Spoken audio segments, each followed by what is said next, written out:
अस्सलाम वालेकुम। उम्मीद है आप खैरियत से हैं, ठीक ठाक हैं। मैंने एक वीडियो बनाई थी जो मैंने कलेक्शन और जो कलेक्शन के हवाले से थी कि कलेक्शन के सिस्टम में जब कोई अकाउंट आ जाए, जैसा कि कोई रेंट पे नहीं किया या मेडिकल का बिल पे नहीं किया, तो उस सूरत में सिस्टम कैसे काम करता है।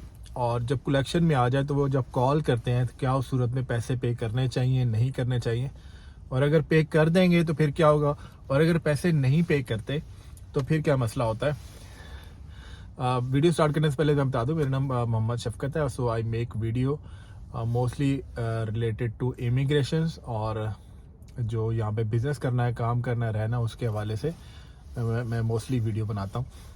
तो लास्ट वीडियो जो मैंने थोड़ी सी वो बना के उसको डिलीट की थी, उसमें उसकी मेन रीज़न ये थी कि मुझे उसमें थोड़ा लग रहा था कि मैं ज़रा तेज़ बोल रहा हूँ, इस वजह से मैंने डिलीट की थी। सो एक बंदे ने यहाँ पे लीज साइन की, और जब रेंट की किसी वजह से डिस्प्यूट होगा तो वो अपार्टमेंट छोड़ के चले गए, जो अक्सर औकात यहाँ पे केसेस होते हैं।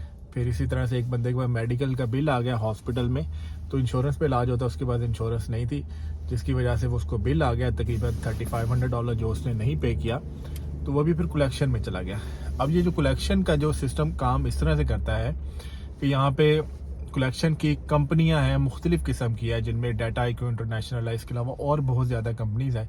इनका काम ये होता है कि ये कंपनी से, जैसा कि रेंटल के केस में जो रेंट की कंपनी होती है, मैनेजमेंट कंपनी होती है, उनके साथ डील करते हैं, बात करते हैं, और उन्हें कहते हैं कि आपका कोई ऐसा अकाउंट है जिसमें किसी रेंटर ने रेंट ना पे किया हो, तो आपका जितना भी वो अनकलेक्टेबल रेंट है वो आप हमें सेल कर दें। तो ये बेसिकली इस तरह काम करती है कलेक्शन एजेंसी जो होती है। तो ये उनसे जो अनपेड रेंट होता है ना, या इस तरह का अकाउंट होता है, या फिर कोई मेडिकल का बिल है जो कि पे नहीं किया और कस्टमर चला गया, ये उनसे राब्ता करके उनसे ख़रीदते हैं। मेडिकल का बिल हॉस्पिटल से या लैब से या इनसे ख़रीदते हैं, जबकि रेंटर जो होता है ना, रेंट की जो कंपनीज होती है, उनसे ये खरीदते ऐसे हैं कि जैसा कि किसी कंपनी है, रेंटल कंपनी, जिसके अपार्टमेंट्स हैं, तो उनका 4000 का रेंट है, लेट्स सपोज, वो कस्टमर ने नहीं दिया और वो चला गया खाली करके, ठीक। अगर तो खाली ना करें फिर तो इविक्शन फाइल होती है। अब 4000 उनको नहीं मिल रहा, तो ये जो कलेक्शन कंपनी है ये उन्हें कहती है कि हम आपको इसका 20% दे देते हैं, 30% दे देते हैं, या जो भी डिसाइड करें, क्योंकि कंपटीशन होता है, मुख्तलिफ किस्म की कलेक्शन है, तो कोई कहती है जो आप बेहतर रेट ऑफर करे उसका फिर उसको सेल कर देते हैं। अब कलेक्शन ने ये जो है वो बाय कर लिया, लेट्स सपोज 4000 थे तो उसने $600 पे करके ये खरीद लिया। ये बहुत कम पैसे पे करते हैं, मैंने ये एक एस्टिमेटेड बताया, हो सकता है वो 40% पे सेल कर दें, 50% ले लें, मसलन 4000 का 50% ले लें, उन्हें कहते हैं ठीक है ये अकाउंट अब आपका है। अब जब कलेक्शन जो होती हैं कंपनियां, वो जब ये डेप्ट खरीद लेती हैं, तो उस सूरत में अब उनका होता है कि जितने पैसे उन्होंने दिए उसके ऊपर जितने पैसे वो निकलवा सकें, वो उनका प्रॉफिट होता है। तो ये क्या करती हैं, ये कॉल्स करती हैं। जब आपको जब जिस बंदे का बिल था या डिफॉल्टर होगा उसको कॉल करेंगे, और उन्हें बड़े गुस्से से कहेंगे कि आप जो है ना, ये जो आपका डिफॉल्ट है, कलेक्शन है, इसको पे करें। अगर आप इसको पे नहीं करते तो फिर हम इसको क्रेडिट को रिपोर्ट कर देंगे, जिससे आपका क्रेडिट ख़राब होगा, और आप जो है रेंट के केस में दोबारा चूंकि कलेक्शन होगी तो आप कहीं पे रेंट पे जगह नहीं कोई आपको देगा, या जो है ना, आपने अगर कोई घर बनाना है, घर बनाने के लिए, या घर खरीदना है, कोई रेंट लेना है, तो आपको कर्जा चाहिए, तो आपको कर्जा नहीं मिलेगा। अब वो इस तरह से कहते हैं कि क्रेडिट कार्ड लें, बड़े गुस्से से कॉल करेंगे और आपसे क्रेडिट कार्ड लेके इन्फॉर्मेशन वो लेना चाहेंगे, ताकि उनका वो जो उन्होंने पैसे पे किए उससे ज़्यादा पैसे पे करें। सवाल ये है, क्या इनको पे करना चाहिए या इनको नहीं पे करना चाहिए। मैं अगर एडवाइस करूं तो ये है कि अगर आप न्यू हैं और आपने क्रेडिट बिल्ड करना है, तो कोशिश करें या तो लीज साइन ना करें, लेकिन जब आपने लीज कोई साइन कर दी तो फिर उसको पूरा करें, अनलेस कोई इस तरह का डिस्प्यूट हो जाए जिसको आप एग्री ना करें। मसलन वो खाम खा के फाइन भी दे देते हैं ना, कि ये आपने स्टफ मुख्तलिफ किस्म के हो सकते हैं। अब सवाल ये है कि इनको पे करना चाहिए कि नहीं करना चाहिए। अगर तो आप जो है, आपने आगे रेंट पे कोई जगह नहीं लेनी, या आपने घर अभी नहीं खरीदना, फिर तो इसको स्किप कर सकते हैं। लेकिन अगर आप कहते हैं कि हमने घर भी खरीदना है और रेंट पे जगह लेनी, फिर आप इनसे निगोशिएट करके, कॉल करके जो पैसे देते हैं उसको आप ना 1-2 साल में पे कर लेते हैं। अगर आप कहते हैं नहीं भी हमने रेंट भी पे नहीं करना और रेंट पे हमें जगह मिल जाए, हमने इनको कलेक्शन को पे नहीं करना और हमें जो है हमें इसका क्या कॉन्सिक्वेंस होगा। अगर आप कोई बंदा कहता है कि मैंने कलेक्शन को पे ही नहीं करना, तो उस सूरत में ऐसे होता है कि ये 7 ईयर तक अकाउंट वो रहता है कलेक्शन में। जब आपकी क्रेडिट रिपोर्ट लेते हैं तो उसमें ये कलेक्शन पे लिखा आता है कि इसका फलां जो बिल है वो पेंडिंग है। 7 ईयर के बाद ये ऑटोमेटिक ख़त्म हो जाता है। तो क्या इस पे आप रेंट पे जगह ले लेंगे? अक्सर केसेस में रेंट मिल भी जाता है। मसलन किसी के अकाउंट में कलेक्शन है अगर $2000 से कम की है, तो ये कहीं पे रेंट पे अप्लाई करें तो अक्सर रेंट पे मिल जाते हैं। ख़ास तौर पे जैसे मेरा कुछ जानने वाला है, तो वो अगर थोड़ी सी कलेक्शन भी है तो चांसेस होता है कि मिल जाए। तो क्या इसमें जो है बैंक कर्जा दे देता है घर पे? इस पे भी डिपेंड करता है। कुछ केसेस में बैंक कर्जा दे देता है, मे भी थोड़ा सा इंटरेस्ट ज़्यादा ले ले। जैसा कि उसने लेट्स सपोज आजकल में 7% इंटरेस्ट रेट है, वो 7.1% ले ले, 7.2% ले ले, लेकिन आपने मुख्तलिफ बैंकों से करना होता है नेगोशिएट, तो आपको फिर बेटर डील मिल जाती है। तो कलेक्शन को पे करना चाहिए कि नहीं करना चाहिए? अब इसमें सवाल तो ट्रिकी है, बट ये चॉइस हर बंदे की अपनी है और हर की सिचुएशन के लिहाज से। अगर आप समझते हैं कि आप राइट पे हैं और आपको पे नाजायज़ डाला गया है, जैसे किसी चीज़ का डाल देगा, तो आप इसको ना पे करें और 7 ईयर तक वेट करें।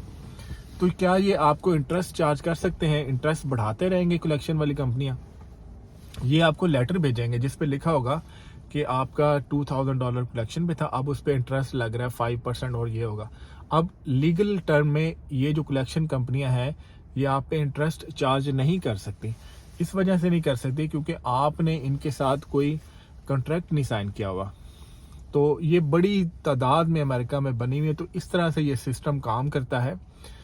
तो क्या ये जो रेंट ना पे करना या बिल जो है जिसका डिस्प्यूट हो गया, अचानक जो है ना आपने बिल अचानक खर्चा और पे ना कर सकना, मैं ये रिकमेंड नहीं करता कि ना पे करें, लेकिन मैं समझा रहा हूँ कि पे ना करने की सूरत में क्या ये पब्लिक रिकॉर्ड होते हैं?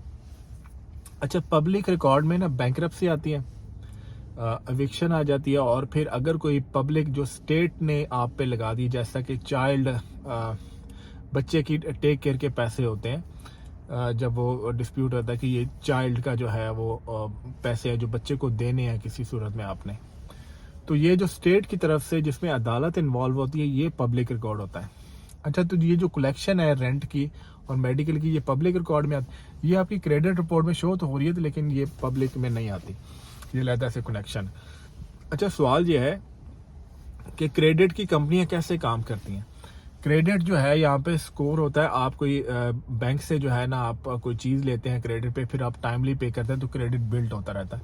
तो कलेक्शन के केस में कितना क्रेडिट गिरता है? ये तकरीबन 15 से 20-30 पॉइंट तक गिरता है जब इस तरह से कलेक्शन पे रिपोर्ट हो। 15 से 20 पॉइंट, इससे ज़्यादा नहीं गिरता। बैंकरप्सी के केस में बहुत नीचे आता है। बैंकरप्सी जो होती है वो मैं अलहदा केस, अभी सिर्फ 2 ही टॉपिक पर रहूँगा। अच्छा, तो जो कलेक्शन है, अगर बिलफर्ज हम कहते हैं कि इन्होंने क्रेडिट को रिपोर्ट कर दिया हमारे ना, तो उसके बाद जब मैं पे कर दूंगा तो ये क्रेडिट की रिपोर्ट से कलेक्शन हमारी ख़त्म हो जाएगी। जब एक दफ़ा क्रेडिटर जो है, ये जो कलेक्शन वाले ना क्रेडिट को रिपोर्ट कर देना, तो क्रेडिट की कंपनी है जैसे ट्रांस यूनियन है, फिर एक्सपीरियन है, एक और कंपनी है, तो ये 3 कंपनी है बेसिकली क्रेडिट ब्यूरो की ना। जब एक दफ़ा कलेक्शन उनको रिपोर्ट कर दे तो वो कलेक्शन उसमें बैलेंस शो होता है। जब आप उनसे निगोशिएट करके उनको पे कर दें, कलेक्शन को पे करें, तब भी जो क्रेडिट को रिपोर्ट हुआ उसमें पेड लिखा आएगा, लेकिन वो रहता ही है। तो इस सूरत में जब आप पे कर देंगे तो क्या स्कोर अप होता है? मोस्ट ऑफ द केसेस में जब आप क्रेडिट को एक दफ़ा जो है ना क्रेडिट ने जो कलेक्शन ने जब क्रेडिट को रिपोर्ट कर दिया और आप कहते हैं नहीं यार मैं कलेक्शन को पे कर देता हूँ, तो क्या इस सूरत में अब 2-1.5 साल के बाद होता है, पहले तो वो कॉल ही करते रहते हैं।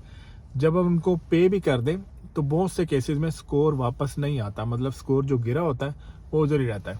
अच्छा, स्कोर कैसे बेहतर होता है? क्रेडिट स्कोर की बात करो, क्रेडिट स्कोर बेहतर होता है जब आप टाइमली पेमेंट करते जाते हैं। कोई भी आपने जो है लेट्स सपोज आपने क्रेडिट कार्ड यूज़ कर रहे हैं, उस पे जब आप को पैसे उनसे यूज़ करते हैं, फिर उनको टाइमली पेमेंट करें, कोई भी पेमेंट लेट ना करें। जब आप लेट करते हैं उनसे क्रेडिट स्कोर गिरता जाता है। तो ये चंद एक कलेक्शन के हवाले से थी कि इस तरह से सिस्टम काम करता है। इस वीडियो में मैंने काफ़ी हद तक तफसील से बताने की कोशिश की है, और जो लीगल मैटर्स हैं, मज़ीद भी अगर कोई क्वेश्चन हो तो आप कमेंट बॉक्स में आप लिख सकते हैं।